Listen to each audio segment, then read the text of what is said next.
ce matin, comme je disais, c'est vraiment un privilège pour nous d'être là, d'être ici. Et je voudrais, avant de commencer, aussi vous transmettre les salutations de l'Église sans frontières, du pasteur responsable ainsi que du bureau des pasteurs. Et vraiment, c'est vraiment une joie pour nous d'être là. On remercie vraiment le Seigneur parce que le Seigneur est à l'œuvre. Hein? Le Seigneur est vraiment à l'œuvre. Et je voudrais vraiment le bénir pour cela. Donc ce matin, nous allons passer directement à la parole de Dieu. Et donc le message, il va être très court. Mais avant de commencer, avant de vous donner le titre du message, je voudrais attirer votre attention sur une étude qu'on nous a donnée quand on était en formation en Afrique du Sud. Hein. C'est une étude qui montre le développement humain. Alors comme vous pouvez le remarquer ici, vous avez en fait de 3 à 25 ans, c'est l'âge, hein, l'âge d'une personne. Et en fait, ici, de l'âge de 3 ans à 6 ans, on voit que ce qui va être le plus travaillé quand on parle de développement humain, c'est la partie c'est l'intelligence de la personne. Après, c'est le côté physique, après le relationnel, et enfin l'identité. Hein. Donc ici, la personne qui va plus impacter un enfant quand il est né jusqu'à l'âge de 6 ans, ça va être plutôt sa maman. Donc l'enfant, inconsciemment, il va rechercher plus d'attention, il va essayer de chercher la faveur de sa mère pour pouvoir développer son intelligence. Vous savez, quand j'étais...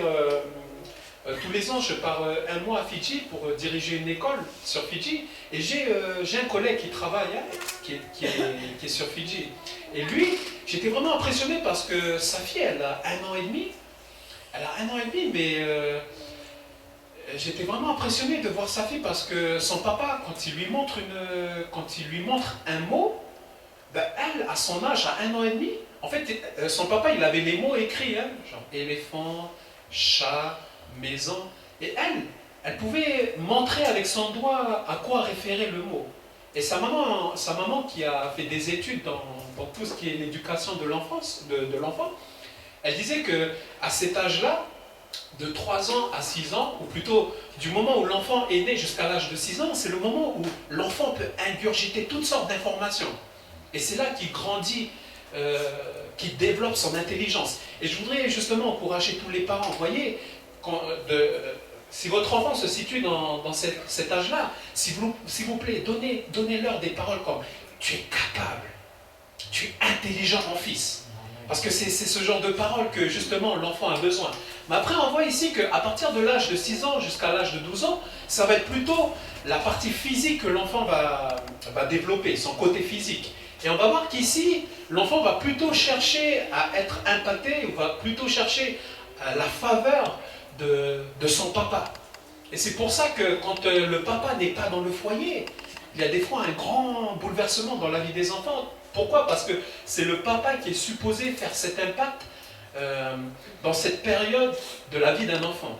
Après, on voit de l'âge de 12 ans jusqu'à l'âge de 18 ans, ça va être plutôt l'impact des amis. Hein. Ah, pour tous les parents, vous connaissez tout ça avec vos enfants. Pour ceux qui ont des enfants adolescents, vous savez que c'est vraiment les moments où les enfants, ils n'ont pas envie d'entendre les parents. Hein.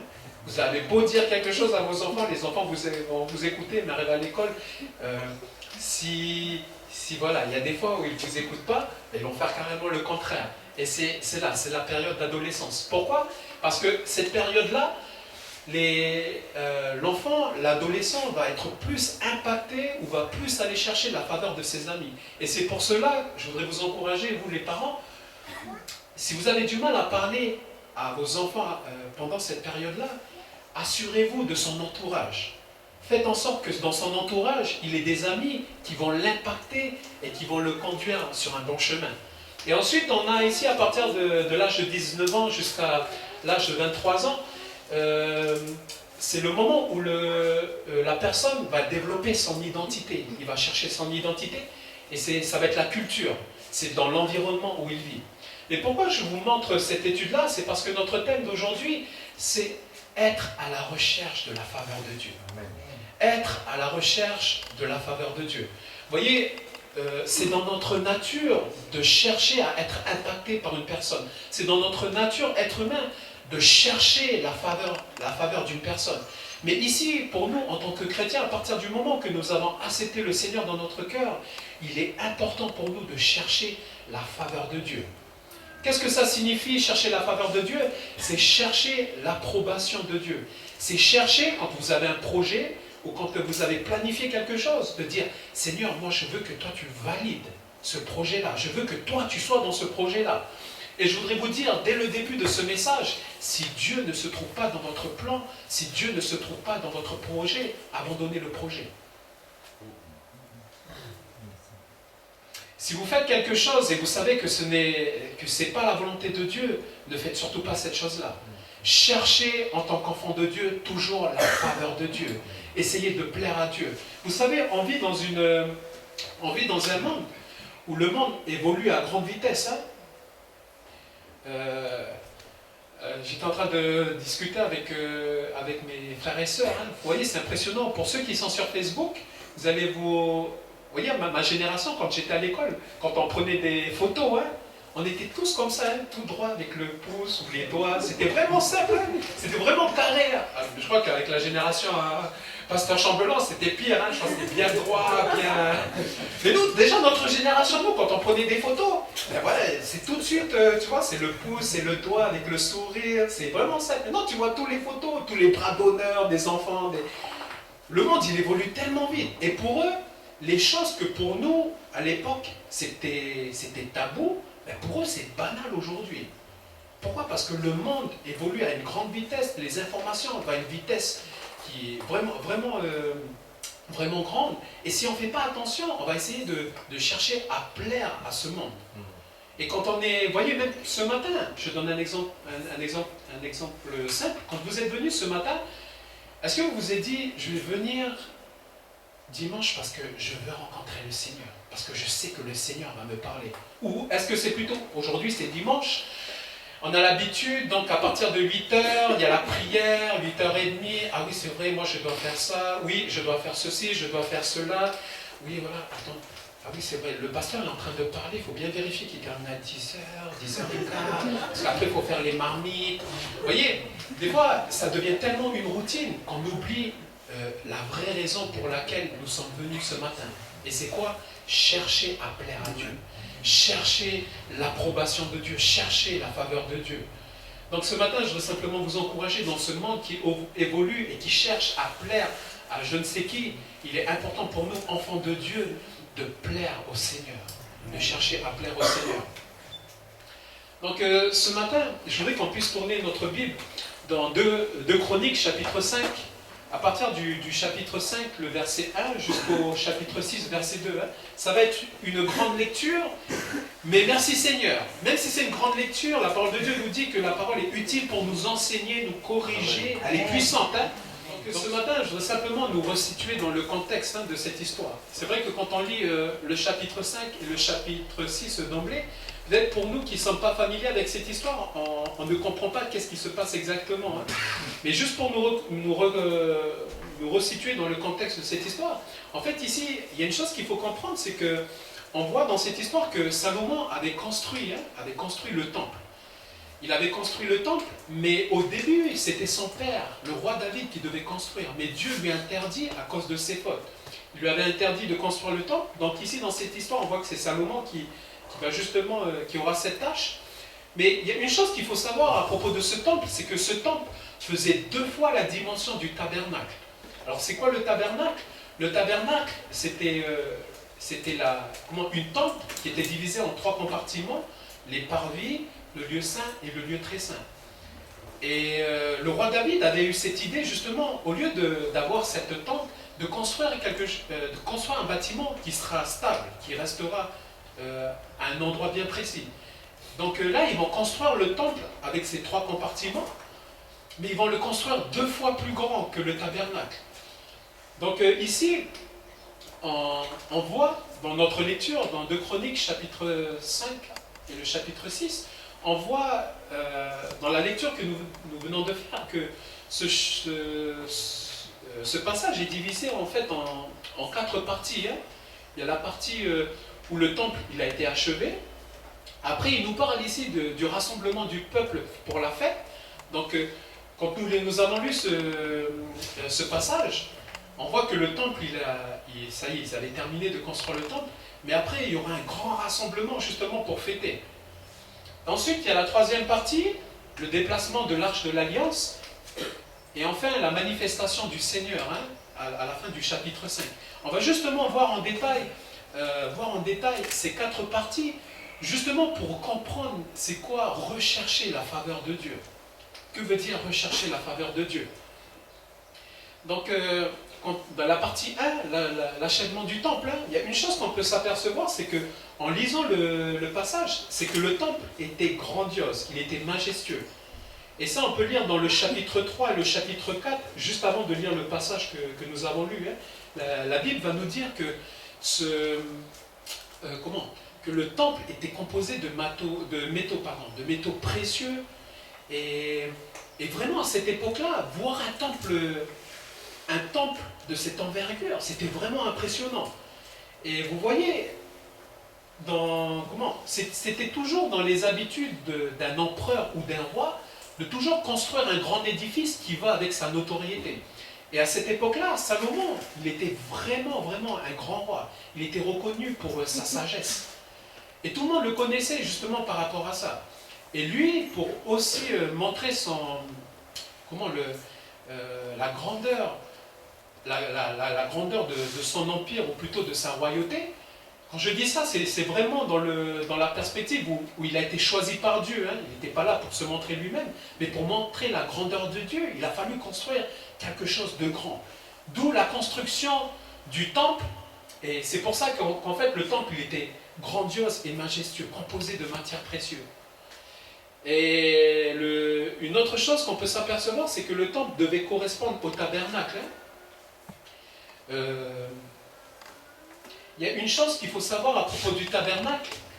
Vous savez, je vous avais dit que le tabernacle était divisé en 3 compartiments, les parvis, le lieu saint et le lieu très saint.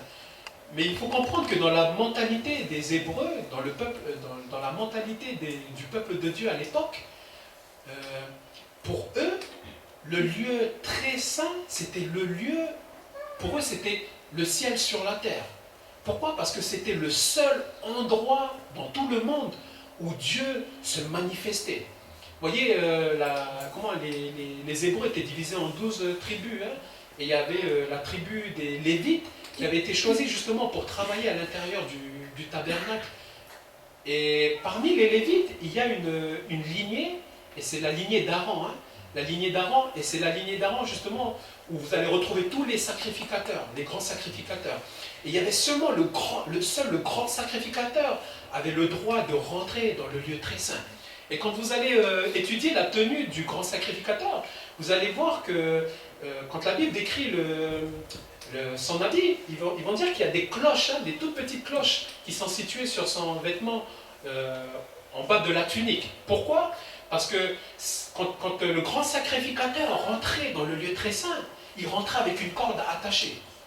Pourquoi? Parce que, pour dire hein, à quel point la présence de Dieu elle était puissante, quand Dieu descendait et rencontrait le grand sacrificateur, si Dieu n'approuvait pas le sacrifice, le grand sacrificateur mourait tout de suite. Et eux, en fait, quand ils n'entendaient plus les cloches à l'intérieur du lieu très saint, ben, ils tiraient le corps.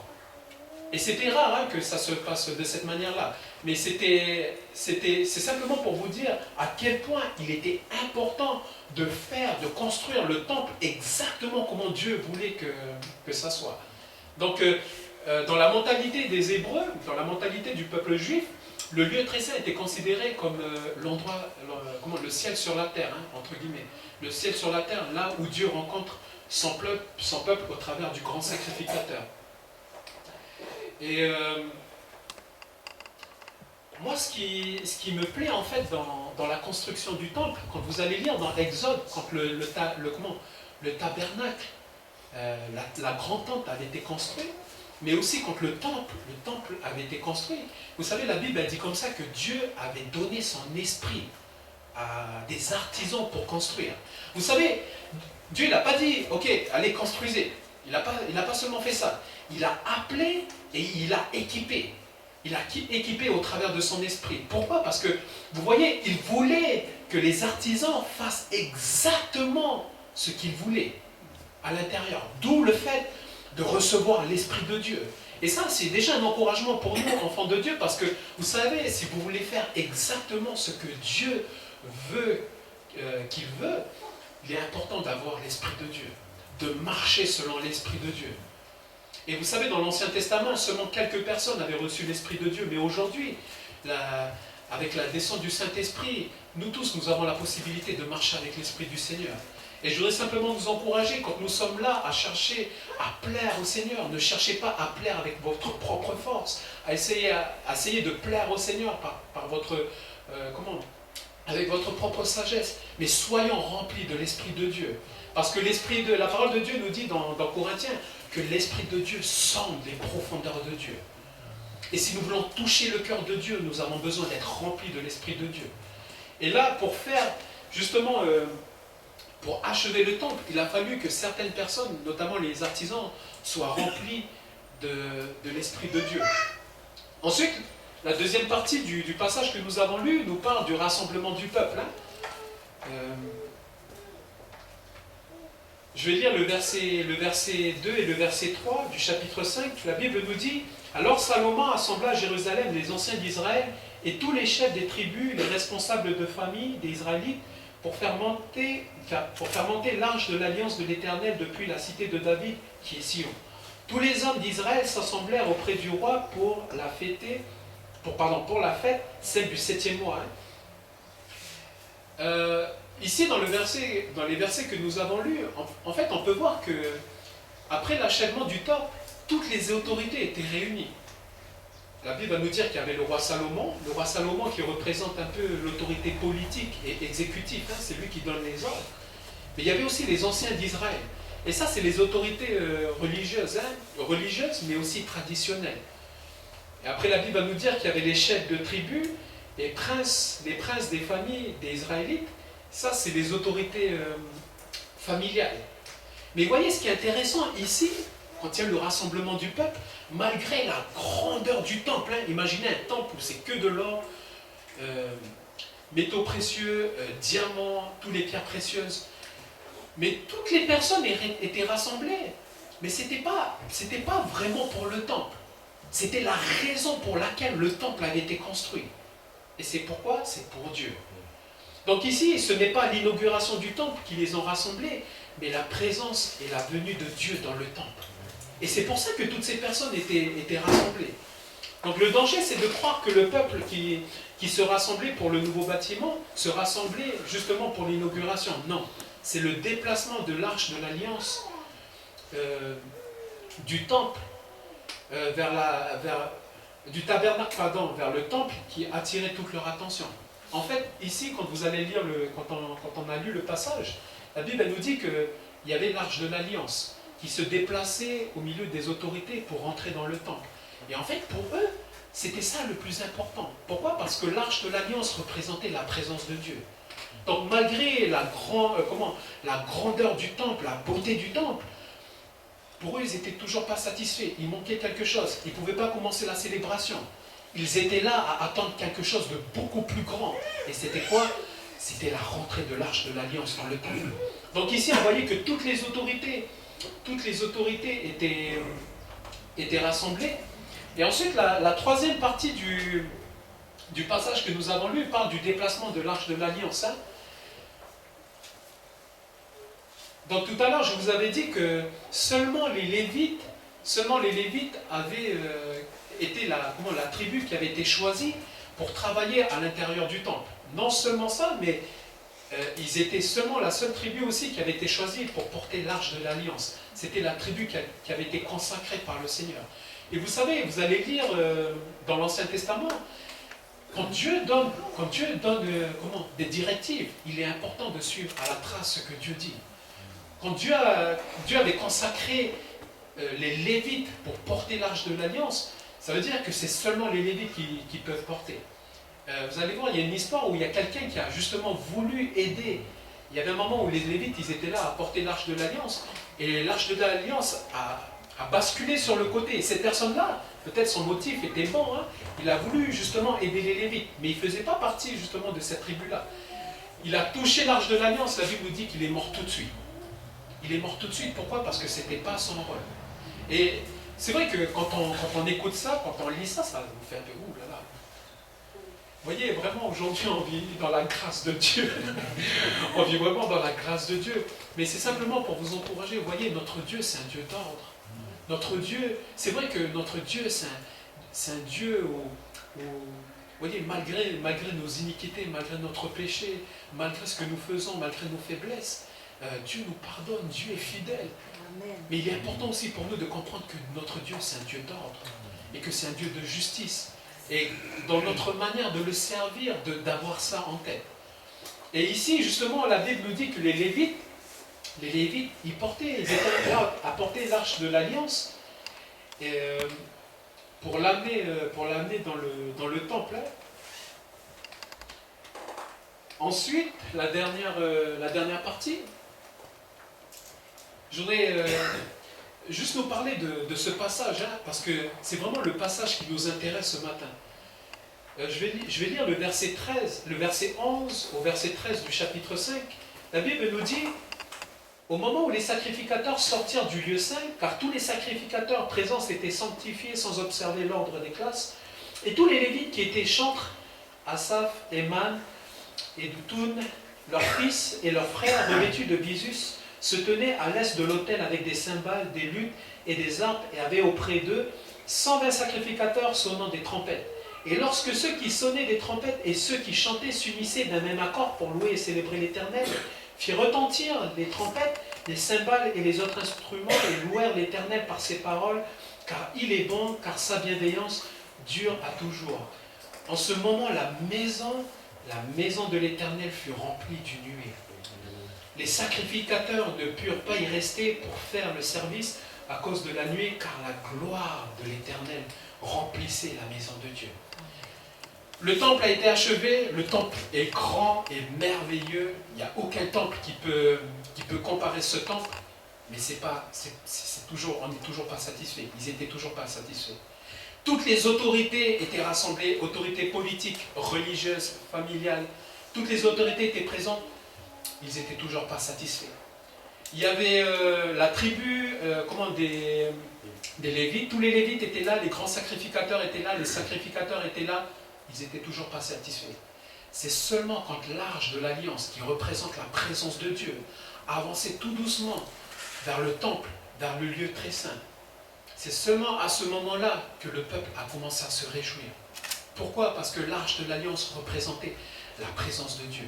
Et voyez, moi, quand je lisais ce passage, ce qui est lourd pour moi, c'est que, ce qui a vraiment attiré mon attention, c'est vraiment le verset, à la fin du verset 13, quand il dit « La maison de l'Éternel fut remplie d'une nuée. Les sacrificateurs ne purent pas y rester pour faire le service à cause de la nuée, car la gloire de l'Éternel remplissait la maison de Dieu. » Vous voyez, ici, la Bible nous dit qu'après que l'arche de l'Alliance soit rentrée, une nuée était présente. Mais voyez, quand vous faites une étude sur le mot qui a été employé, le mot nuée vient de Anan, et Anan signifie nuage orageux et éclair. Ça fait que, vous voyez, quand on lit ce passage et quand on lit une nuée était dans le temple, il ne faut pas croire que c'était de la brume ou de la fumée. Non. C'était un nuage orageux. Alors imaginez, tout le monde était présent, et puis là, d'un seul coup, il y a un nuage qui rentre, un nuage orageux, des éclairs. Et après, la Bible va nous dire au verset 14, les sacrificateurs ne purent pas y rester pour faire le service à cause de la nuée, car la gloire de l'Éternel remplissait la maison de Dieu. Et quand on voit le mot qui est employé pour gloire, c'est le mot kabod. Kabod qui signifie la splendeur ou la présence imposante de Dieu, qui a du poids. Ça veut dire que, vous voyez, quand il y a eu cette nuée qui est rentrée dans le temple, déjà ils étaient surpris par le visuel, éclair, il y a des orages, mais non seulement ça, la Bible nous dit que la gloire a rempli le temple. Et qu'est-ce que la parole de Dieu veut nous dire? En fait, que eux, ils sentaient la présence de Dieu. Mais c'est pas seulement sentir comme voilà, sentir faiblement, mais vraiment la Bible, elle emploie ce mot kabod qui signifie ça a du poids. Il sentait qu'il y avait vraiment quelqu'un qui était à l'intérieur. Et vous voyez, moi je voudrais simplement nous encourager au travers de ce passage que nous avons lu. Quand on parle de rechercher la faveur de Dieu, c'est rechercher Dieu, vraiment Dieu. Et moi, ce qui m'impressionne dans ce passage, c'est que ces personnes, ils n'étaient pas impressionnés par la grandeur de ce temple. Ils n'étaient pas impressionnés par toutes les autorités réunies. Non. Ils attendaient seulement une chose, une seule chose. C'était l'arche de l'Alliance. Ils savaient que si l'arche de l'Alliance rentrait dans ce lieu, Dieu va valider ce lieu. Et Dieu, comment Dieu a validé ce lieu? En faisant rentrer cette nuée, ce nuage orageux, des éclairs, et en manifestant sa gloire. Ce matin, ce message est vraiment court, mais je vais simplement nous encourager ce matin. Qu'en est-il? Qu'en est-il de nous chrétiens, enfants de Dieu? Est-ce que nous sommes là à rechercher la gloire de Dieu? Est-ce que nous sommes là à chercher la faveur de Dieu dans tout ce que nous faisons? Vous savez, des fois, quand on a un projet, ou quand on a un plan, pour nous, quand il y a une personne qui est équipée, je donne un exemple, on a peut-être un projet, puis on a des difficultés en comptabilité. Mais quand on voit que quelqu'un qui vient dans le projet est qualifié dans ce domaine-là, tout de suite pour nous, c'est bon, cette personne-là, elle est qualifiée, elle va m'aider pour ce projet-là. Tout de suite, on se réjouit parce qu'il y a des personnes qui vont justement avec notre vision. Mais le problème, c'est que si Dieu n'est pas dans ce projet-là, il n'y a aucun succès. Vous allez peut-être avoir du succès, mais le succès, ça va être un succès éphémère. Et ça ne va pas être le succès selon Dieu. Mais ce matin, je veux simplement vous encourager, mes frères et sœurs et amis dans le Seigneur, cherchant à plaire à Dieu. Cherchant à faire toutes choses pour la gloire de Dieu. Cherchez à faire quelque chose où vous sentez que Dieu va se sentir à l'aise. Vous savez, moi, j'aime bien dire, chaque fois que quand je dirige la louange, il y a quelqu'un qui m'a posé cette question. Toi, dans le ministère de la louange, c'est quoi ton plus grand rêve? Et vous savez, moi, j'ai dit à ces personnes, tu sais, mon plus grand rêve, maintenant que je connais bien le Seigneur, maintenant que je connais bien la parole de Dieu, mon plus grand rêve, c'est un jour de diriger la louange devant des milliers de personnes, conduire des personnes dans la louange et l'adoration, mais en étant caché derrière un rideau. Pourquoi? Parce que le plus important pour nous, c'est que tout le peuple adore et que Dieu reçoit la gloire. Amen. Et ce matin, je veux simplement nous encourager. Vous savez, quand je dirige la louange, il y a toujours cette idée qui me vient en tête que Dieu marche dans les rangs, que Dieu passe dans les rangs et Dieu est là à sonder les cœurs. Dieu sonde les cœurs et Dieu cherche les adorateurs en esprit, en vérité. Vous savez, on peut venir ce matin avec un sourire sur le visage. On peut venir ce matin en étant dans la joie. On peut venir ici en disant, mon frère, ma soeur, en étant vraiment dans la joie.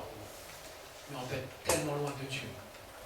Et on peut vraiment être tellement loin des principes de Dieu. Peut-être on est là à chercher l'approbation de pasteur ou d'un frère ou d'une sœur ce matin, cherchant à plaire à Dieu.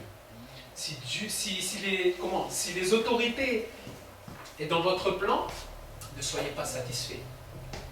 Si votre plan est grand et merveilleux, ne soyez pas satisfaits. Soyez seulement satisfaits quand Dieu est là, quand Dieu est présent. À partir de ce moment que Dieu est présent dans votre projet, Dieu valide le projet. Sa présence valide le projet ou quel que soit le plan que Dieu a pour chacun. Ce matin, je voudrais qu'on puisse conclure ensemble. Et je voudrais laisser cette opportunité aussi à toi, mon frère, ma soeur. Je sais qu'il est déjà 10h05, 10h passées, mais je voudrais simplement te laisser cette opportunité ce matin.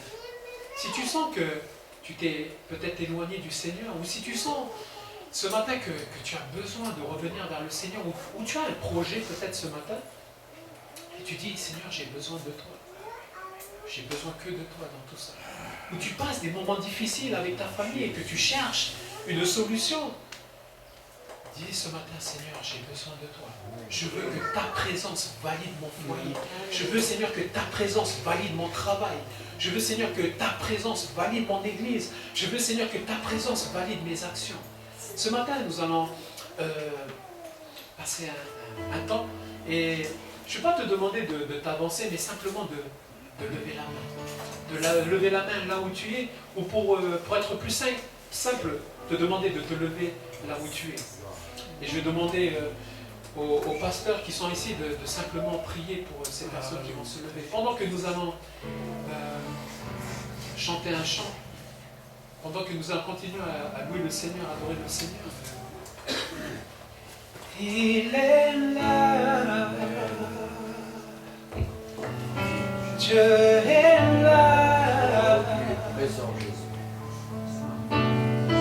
car c'est